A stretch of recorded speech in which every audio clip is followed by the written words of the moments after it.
یہ دونوں کتابیں میں بڑی دلچسپی سے پڑھتا ہوں. میں ڈھونڈتا ہوں کہ بھئی یہ کہاں سے افتخار غالب اس سے انسپائرڈ کہاں سے ہوا. تو اس میں وٹگنسٹائن نے جو ٹریکٹیٹس لاجیکو فلاسفیکس میں یہ بات بنیادی بتائی ہے کہ زبان میں جو لفظ جو ہیں وہ اپنے اشیاء کی نمائندگی نہیں کرتے. اہم بات اس نے یہ انقلاب آفرین بات کہی. ہم یہ سمجھا کرتے تھے اور سینٹ آگسٹائن کے زمانے سے یورپ میں یہ بات سمجھی جاتی تھی کہ الفاظ اشیاء کے نمائندے ہیں. ہماری عربی روایت اسلامی روایت میں بھی یہ تھا کہ آدم کو علم الاسماء سکھایا گیا، یعنی نام کا علم دیا گیا. تو ہم غلط فہمی میں یہ سمجھتے تھے کہ نام کے علم کا مطلب ہے کائنات کا سارا علم دے دیا گیا، یا صحیح سمجھتے تھے. بہرحال لیکن وٹگنسٹائن نے کہا جناب اشیاء کا علم الگ ہے اور زبان کا علم الگ ہے. یہ جو درخت کا لفظ ہے یہ اپنا ایک وجود الگ رکھتا ہے ان سارے درختوں سے جو موجود ہیں. گویا اشیاء کی نمائندگی یہ لفظ نہیں کرتے، لفظ اپنی جگہ خود ایک وجود رکھتے ہیں. یہ انہوں نے کہا. ان کی فکر غیر یعنی مابعد و طبیعتی نہیں بلکہ منطقی ہے اور روحانی نہیں ہے، مادی ہے. وٹگنسٹائن ہمیں دقت یہ تھی کہ ہم روحانی ہیں، ہم روحانیات میں مابعد و طبیعت میں یقین رکھتے تھے. تو مجھے ذاتی طور پر یہ وٹگنسٹائن کا یہ رویہ یہ فکر میری سمجھ میں نہیں آئی. افتخار غالب سے بہت انسپائرڈ تھے.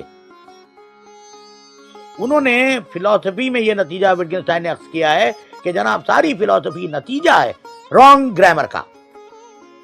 گرامر کی غلطی سے فلسفہ پیدا ہوتا ہے. یعنی ہم جب سوال کرتے ہیں ہمارے ذہن میں جو سوال رونما ہوتے ہیں وہ ہماری زبان کی غلطی سے ہوتے ہیں، گرامر کی غلطی سے.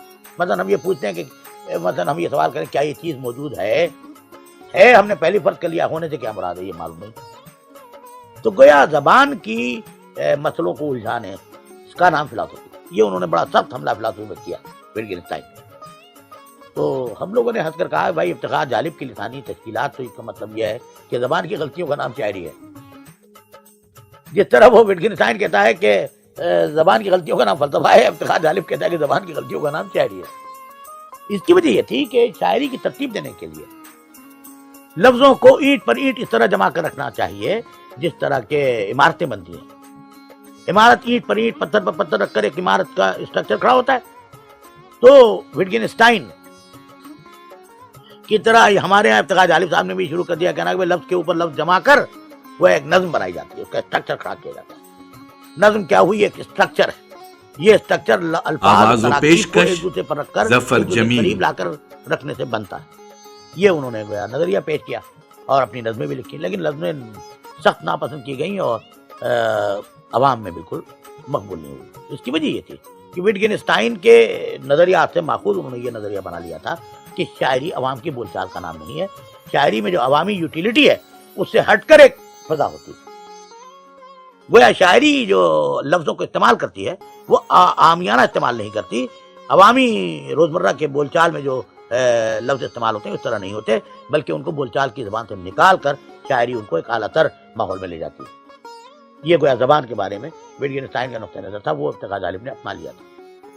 اور انہوں نے ایسی شاعری تخلیق کر دی جس کے اندر معنی غائب تھے، عوام کے استعمال کی کوئی چیز ہی نہیں تھی. عوام کے استعمال کے لیے جو لفظ ہوتے ہیں وہ استعمال نہیں کیے گئے. اس سے جدید شاعری بہت غیر مقبول ہو گئی تھی اور وہ مذاق خیز ہو گئی تھی. ہماری تحریک میں یہ بات تھی کہ نہیں، لفظوں کو ان عام بول چال سے قریب لاؤ جو پاکستان میں بولی جاتی ہیں. ہم جو لفظ بولتے ہیں بسوں کو، ٹرک کو، جس طرح ہم بولتے ہیں، جس طرح ہم گزر رہے ہیں، ہماری جو زندگی گزارے، ہماری شاعری کو ہماری زندگی سے ریلیٹ کرو. یعنی افتخار غالب نے جو جدید لسانیات کے شوق میں شاعری کو عوامی زندگی سے کاٹ کر دیا تھا اپنی، اور اپر اسٹیٹا کی زندگی سے بھی، درمیانی طبقے کی زندگی سے بھی اور عوامی زندگی سے یہ کاٹ کر رکھ دیا تھا. بالکل ایک جناتی زبان بنا دی تھی. ہم نے کہا نہیں یہ غلط ہے. اس پر تو مرزا غالب بھی کامیاب نہیں ہوئے. تو ہمارا رویہ یہ تھا کہ زبان کو بھی نثری نظم میں اپر کلاس کا نہیں بلکہ زیادہ سے زیادہ عوام کے قریب آنا چاہیے. اچھا، پھر ایک اور چیز میں ہمارا اختلاف تھا. ہم یہ کہتے تھے کہ نثری نظم کو اس زمانے میں ہمارا منشور یہ تھا کہ لاشعور کی آواز ہونا چاہیے. ہم یہ کہتے تھے کہ جتنے سمبلز غزل میں آ رہے ہیں، بلبل ہے، اور بہت سارے سمبل ہیں، گلشن ہے، اس طرح کے جو سمبلز ہیں یہ استعمال شدہ ہیں، یہ وہ کارتوس ہیں جو استعمال ہو گئے، اب اس میں جان نہیں ڈالی جا سکتی. گلاب ہے، اس طرح کے پٹے ہوئے لفظ ہیں، کلیشے ہے. یہ سمبلز، یہ علامتیں، یہ تشبیہیں جو ولی دکنی سے لے کر فیض تک آ رہی ہیں وہ پٹ گئی ہیں. ہم یہ کہہ رہے تھے کہ نئی علامتیں آنا چاہیے. اب نئی علامتیں کہاں سے آئیں گی؟ تو ہم نے اس کا سورس یہ بتایا کہ ہمیں اپنے اجتماعی لاشعور کو سرچ کرنا چاہیے.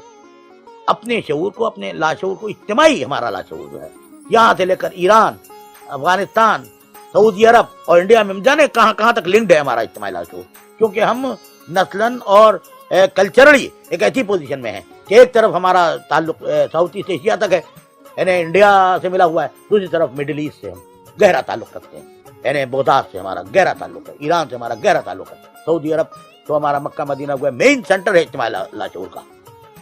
تو گویا دجلہ و فرات سے لے کر دریائے سندھ اور اس کے 5 دریاؤں سے لے کر برہم پترا تک ہمارا اجتماعی لاشعور بکھرا ہوا ہے. اس سے ہمیں سمبلس نکالنے چاہیے، اس میں سے ہمیں نئے سمبل سامنے لانے چاہیے. یہ جب تک کہ ہم اجتماعی لاشعور کی مدد نہ لیں اور بہت ڈیپ لاشعور میں نہ اتریں، ہم وہ سمبل تلاش نہیں کر سکتے. تو یہ راستہ کیا تھا؟ آٹومیٹک رائٹنگ، سرریلسٹک رائٹنگ، یہ میں نے زیادہ تر لوگوں کو بتائی. چنانچہ سرریلسٹک رائٹنگ یا آٹومیٹک رائٹنگ، اس میں بہت آگے بہت تیز رونما ہوئی سارا شگفتہ.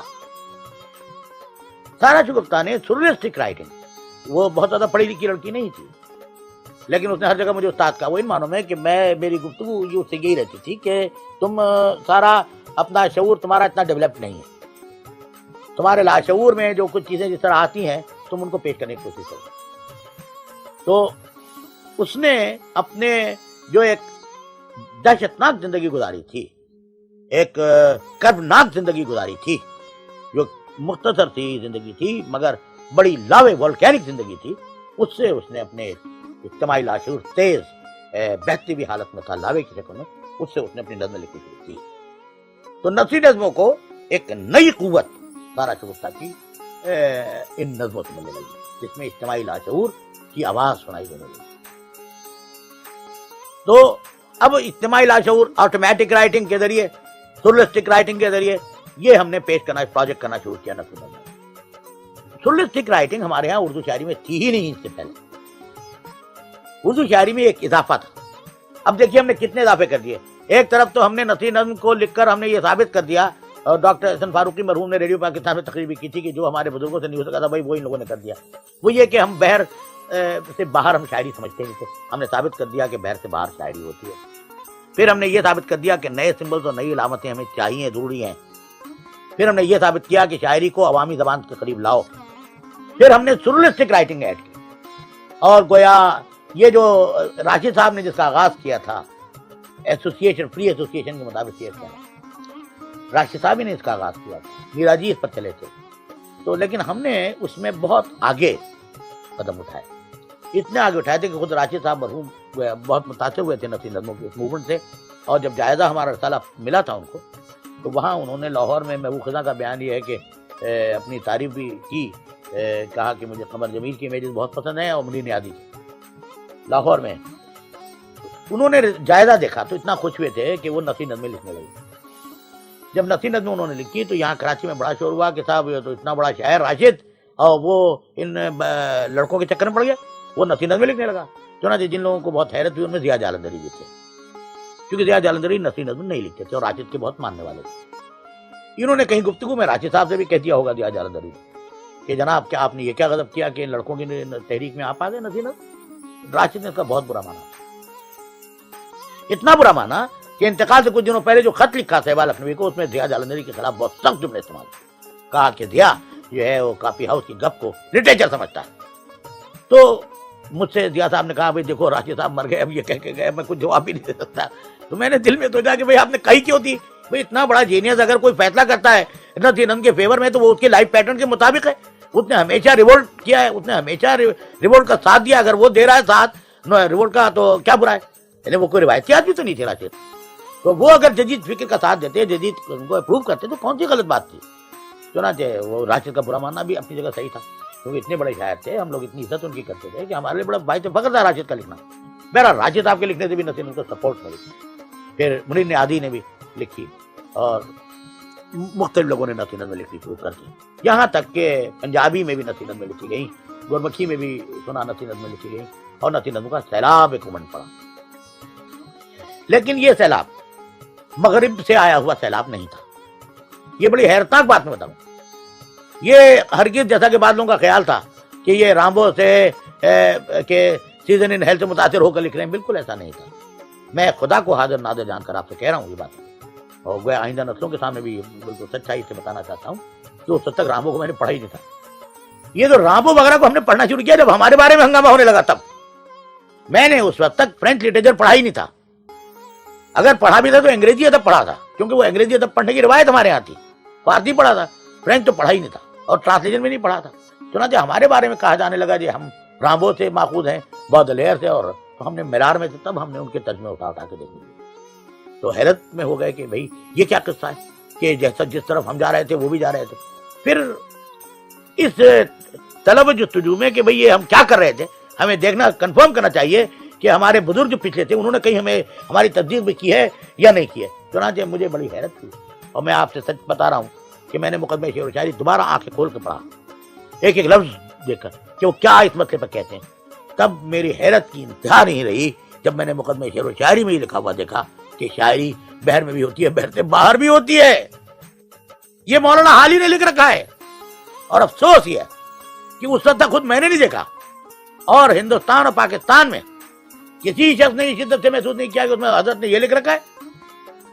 پھر میں نے شبلی کی شعر و نظم نکال کے دیکھی، شبلی کو دوبارہ اٹھا کے دیکھا کہ بھئی استاد کیا کہہ رہے ہیں، تو استاد بھی یہی کہتے ہیں کہ شاعری جو ہے ہر روپ میں ہو سکتی ہے، شاعری آوازوں میں بھی ہو سکتی ہے، شاعری تصویروں میں بھی ہو سکتی ہے، شاعری احساسات کا نام ہے، وہ انہوں نے بھی یہ لکھا۔